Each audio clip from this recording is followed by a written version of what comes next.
if you make that one bad decision, that can destroy the entire organization. And that's what exactly happened to the Silicon Valley Bank. They have collapsed because they have made that one bad decision. They have invested their entire 70% of their portfolio in one particular basket, and they have lost everything. All of you, hope you guys are great. So what if I tell you that your one bad decision can destroy the entire organization, your entire business, your entire career? No matter how many good businesses you have run in the past, no matter how good student you are, no matter how good developer you are, no matter how good entrepreneur you are, if you take that one little tiny mistake which can create the impact on the organization, that's affect the organization, then you have to bear the consequences, because you are the one who have taken the decision. Because of you, the entire organization is suffering. And why I'm talking about this decision making, and why it's so crucial in our life, being a student, being a developer, being an entrepreneur, being a businessman, why it's so important that we have to make the right decision, and on the basis of what we will make the right decision. That's a very crucial point which we all have to understand. And the reason why I'm coming with this topic, because many of you are highly concerned about this AI, blockchain technology, web2 technology, that what you have to learn first. So before we talk about that, how we can make the good decision in our life, I just want to drag your attention to one of the biggest collapse in the centralized financial system which happened in the US. By the time I'm recording this video, I probably believe that majority of you have heard about that what happened to the Silicon Bank and the Signature Bank in the US. Last week they got collapsed. They ran out of money. Their stock prices are down. People were trying to take the fund out of the bank, but they can't because the bank has no money. And that all happened because the higher authority in the bank have made some bad decision. And because of that, the entire organization, the entire biggest bank in the US, which was in highly favor of new tech startup. So if you look at the portfolio of the Silicon Bank, it was spending huge amount of money to the new startup. I'm from India, so close to 11 startups were got funded by the Silicon Bank. And the entire collapse was happened because of this little mistake the higher authority made. Let's have a quick overview that how the bank got collapsed. So generally what happened, that how banking system exactly work in a centralized system. So just imagine that I am a normal human being, I'm a business owner, I'm making money and I'm depositing that fund into the bank. And that's how the bank works. So I deposit the money in the bank and the bank give me some commissions, depends on the amount you are spending, and the bank use that money to give loans, to buy bonds, to spend in stock. During the entire lockdown period, all the businesses were completely shut, no movement of money. But only those businesses are dealing in the space of software, digital assets were making money. So that's why there is the fund.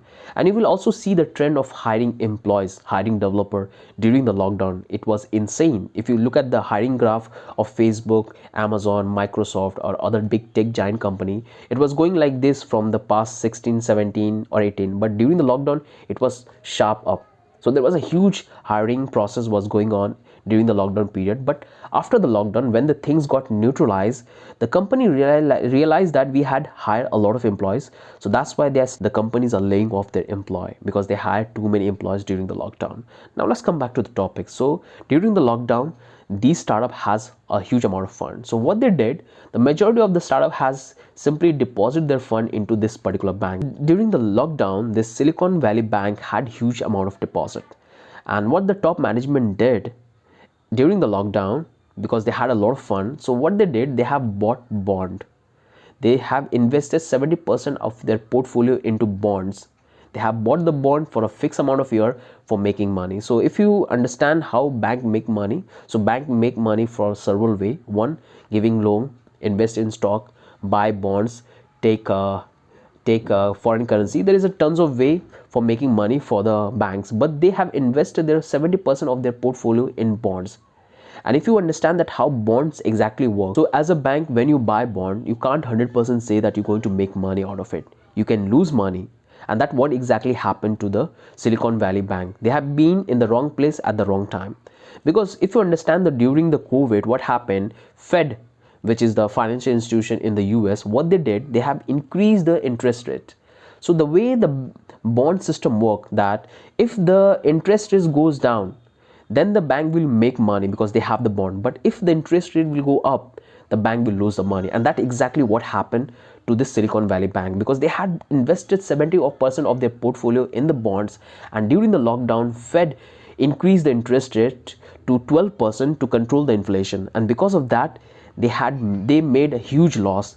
And unfortunately, the news came into the market, their stock prices go down, and suddenly they have run out of money because they have no money, and the bond prices very down. That's how the entire banking system got collapsed. One lesson you can take as a developer, as a business owner, as a marketer, that you should always diversify your portfolio. When it's come to investment, you have to diversify your investment. Invest in all the different sector. Don't put all your ball in one single basket. Once that basket goes down, you will lose everything.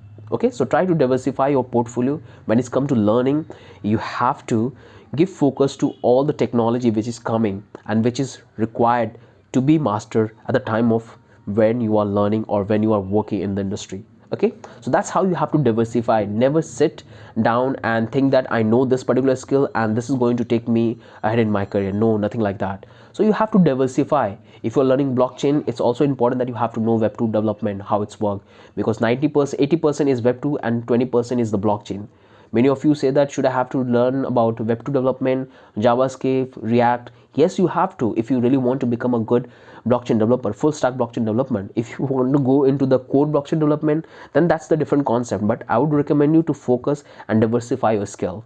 And that way you will become more relevant. You will have a higher number of work, and that's how you will get project, and that's how you will enhance your learning. Okay, so hope this entire thing makes sense after explaining and giving you all of this lecture. Okay, I generally don't like to give this kind of lecture, but this one is really important, that if you make that one bad decision, that can destroy the entire organization. And that's what exactly happened to the Silicon Valley Bank. They have collapsed because they have made that one bad decision. They have invested their entire 70% of their portfolio in one particular basket, and they have lost everything. So hope you have liked this video and you have learned something new. If you still have any confusion, any doubt, do let me know in the comment section. I'll try